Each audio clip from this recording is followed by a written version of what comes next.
I will say I have a friend that got married recently, and they kind of just had their first big holiday where the two families came together. And I said, how did it go? How did the mother-in-laws kind of react to each other? And she said, they became best friends, and they developed a cycle so that they could get up earlier and water each other's farms on Farmville. So Farmville is actually bringing blended families together. Wow. We talked a lot this morning about sites like Dig and Reddit and 4chan, and we talked a lot about the very meme-heavy culture of the internet. And I want to know, is that something that you feel participating in, including in? Do you read those sites? Are you kind of in on those things? Do you find that they have relevance to your life?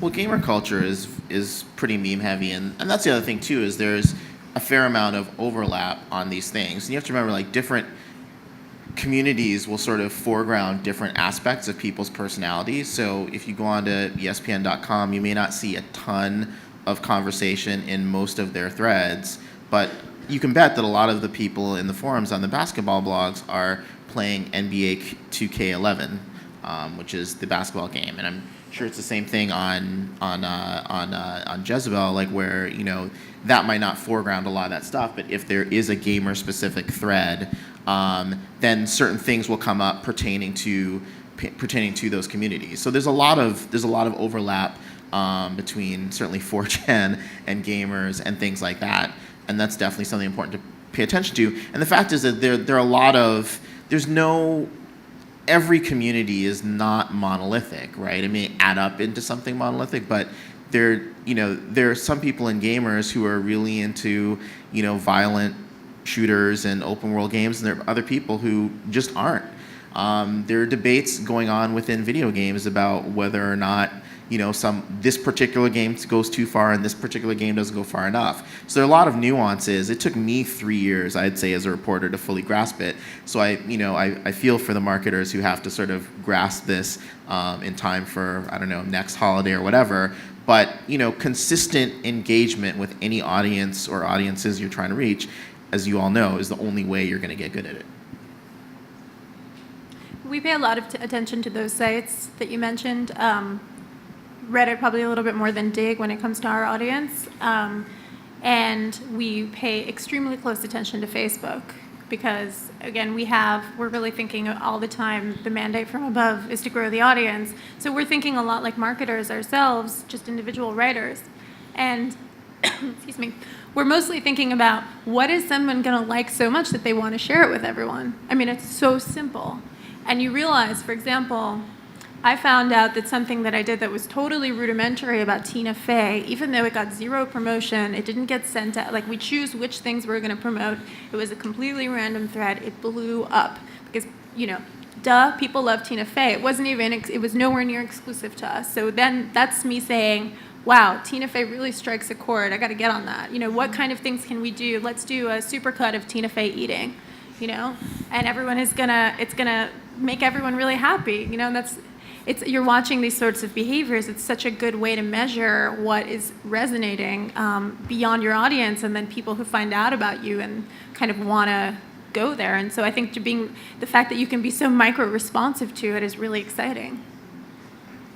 I mean, I think with any community, online or offline, there are always going to be sort of shorthands and codes and memes that develop with any community. So one thing that I'm really careful for on the gloss is this an inside joke? Is this something that only our regular readers are going to think is funny, and anybody else who stumbles upon this article is just going to think that we're insidery and miss out on something and potentially enjoy this story less because of this inside joke? So what's nice about the internet, at least, is that if I'm including something that I think our regular readers will understand, but that a newcomer to the site might not have heard of, it's really easy to link back to the original reference, and that doesn't interrupt the flow of the story. But if a person doesn't understand it, there's a really fast way for them to get an explanation. I want to talk now about a different kind of bias that we experience on the internet sometimes, and that's a story I saw in Fast Company last week about how they surveyed a bunch of the 3,000 internet users, and they found that the key most deciding factor in terms of having a very active and varied experience online was wealth. Far beyond gender, race, age, educational level, anything like that. And it was really interesting because obviously you get to a certain point where you have the laptop, you have the internet connection. So at some point, wealth doesn't seem to be so much of an issue, although obviously if you can afford every new gadget that comes out, then that makes it easier. But not only in terms of volume of time people are spending online, but the rich are just having a much more varied experience. They're sending email, they're sharing photos, they're connecting to friends, but they're also doing things like, reviewing consumer reports to make a purchase and booking travel online and researching health and politics and all of that. And it's just kind of strange to me that we're letting the rich win at the internet. And I'm wondering, is this something that we should be concerned about, or should we just let them have at it? I'd have to see more data, like I guess McCain. No. I think everyone uses the internet in different ways, and one thing that comes to mind is on Twitter, where there was a minor controversy about how, I don't know what the phenomenon is called, sort of Twitter after dark or whatever, about like how the trending topics would change radically like at a certain point, and it was clear that, on the internet, no one knows whether you're a dog, no one knows what you are, but where it seemed like, Twitter was getting blacker, and, the kinds of, it was kind of the dozens going on, after a certain hour, and some people were really weirded out by this phenomenon, some people were really entertained by it, and there have been interesting reports that look, at how there might be differences in how some people use Twitter by race, by income, by those kinds of things. So, in the absence of data, my guess is that, maybe there are a lot of people who are accessing the internet from mobile devices, and because of the interface on a mobile device, the kind of engagement they're going to have is different than if they were accessing it from a computer or an iPad or that kind of stuff. So maybe a bit less transactional in some ways. I'm sure people are buying ringtones and other things, and sort of more communication in sort of private or more closed networks than the stuff that would sort of turn up otherwise. Right, and one thing that I would also love to know, I didn't read that particular piece, but one thing that I would love to know is geography. I'm from a small town myself, and I'm always really curious about the different ways that the people that I grew up with use the internet and the people who live in my hometown versus the people I work with every day. And bringing wealth into it, there's a difference between somebody who has a white collar job and spends 8 hours a day on the internet doing their job and can also have Facebook and whatever else they're looking at open in other windows versus somebody who's in a service industry job, somebody who spends all day on their feet and they don't have time to sit around and play with a computer. So I'm sort of interested in how all those things play in. Yeah, I think access to devices and being a drone who sits in front of the computer all day is really the key distinction here. But I also think that there's going to be, these devices are getting cheaper. The ones that are richer are in features are more accessible all the time. So I think that that's going to change. I actually think that there's some sort of flip side, which you guys kind of both touched on, to the fact that you are hearing from a lot of these people who say, I can't afford any of the things in vogue, but I love fashion. Where can I find, what can I do? You have so many blogs that are about thrift and, repurposing things that are really empowering and showing that you can have a rich experience without spending a lot of money. And I know that those are less appealing to people who are trying to get people to spend more money, but we hear from a lot of people who say, well, what about my student loans? And I have, I'm a waitress. What's wrong? I didn't like that reference to being a waitress in your article and so on. So I'm actually seeing that people who live in rural areas don't have a space to have these kinds of conversations usually, or people who can't talk back to the pages of Vogue or Lucky are talking back there.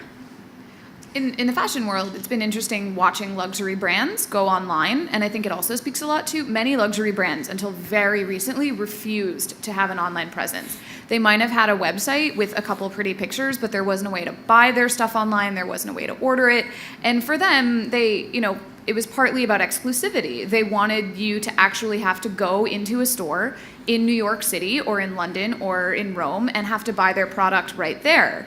And that leaves out a huge swath of people who don't have the access to these cities and who, even if they were able to take a trip to New York, might not have been able to afford to go into this store and buy something.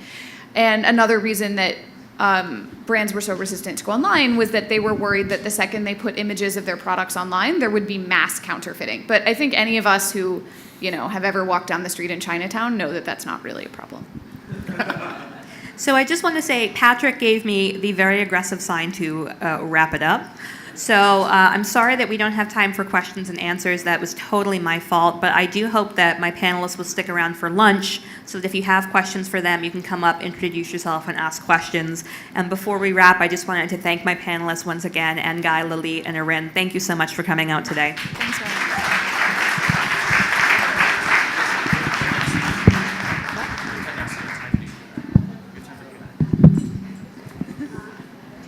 Whoa, hold on. Yeah, we have time for. Okay. That's not what Patrick said. But if we have time, you guys okay with taking some questions? Sure. All right. Anybody have questions, please feel free to make your way to a microphone down front. Here comes Daniel Acker. Sorry, I have another question. I'd love to get your guys' opinion on kind of the influence of the independent kind of outlet as opposed to the mainstream. I'll give a gaming example. Seeing over the last few months the popularity of Minecraft, like Minecraft is like the biggest, hottest independent game since sliced bread. Everyone's talking about it on Reddit and on gaming blogs. But then Call of Duty comes out and makes $350 million in a day. So I'm guessing and I'm wondering as a marketer, what would be more important for us to focus on? I personally love finding out about all the new indie games and all the new indie projects and people making cool new content, but then just like everyone else, love going online and killing people on Xbox Live. So what would be the better place for us to talk, and also even outside of the gaming world, where do we kind of reach the middle ground and doing cool stuff with independent as opposed to mainstream? Which one will, I guess, get us more bang for the buck? Well, it would depend on as with anything, it would depend on who you want to reach. So a car company came out with a, limited edition car pegged to Call of Duty. For them and the image they're trying to portray, that might be the best option. But I could see, certainly, if you look at the Minecraft videos and the stuff that's out there, there are clearly opportunities for someone to do interesting things with a Minecraft. So it really just depends on how broad people are going to try and go. I mean, I have a friend who buys a game a month, but doesn't read any sites, any blogs, look up any gaming videos. You're not going to get him with, he'll look at, if you were to do a Minecraft-inspired commercial, he would look at it and be like, I have no idea, where, everyone knows what Call of Duty is. So it just depends on are you trying to go broad or are you trying to go narrow? I wouldn't shed any tears for the guy making Minecraft. I think he's doing pretty well. And if you saw, I don't know how many people paid attention, but PETA did a takeoff on an indie game called Super Meat Boy. Their parody was called Super Tofu Boy, and then the Super Meat Boy team decided to create a playable character called Super Tofu Boy and add him to the PC version of the game. And the Super Meat Boy guys claiming that he was going on PETA sites, making comments, trying to get them riled up to create this thing. So, it's a win-win for PETA and it's a win-win for Super Meat Boy. Question? Yeah, well, more comment. I'm Nancy F., and I'm a mommy blogger. And I think I need to say it like that because it has been stigmatized. And I think that I'm sort of curious to get your take on my take of the mommy blogger thing, which is that you would never in life look at a woman who has children and assume that's all she is a mom, whether she works or not. And I wonder if, as marketing people, that's something you consider, because from the marketing pitches that I regularly get, that's certainly not the impression I have. I am clearly, 20-year television career, multiple degrees, doesn't matter. I am defined by the fact that I have children, even though if you look at my blog, I almost never write about them.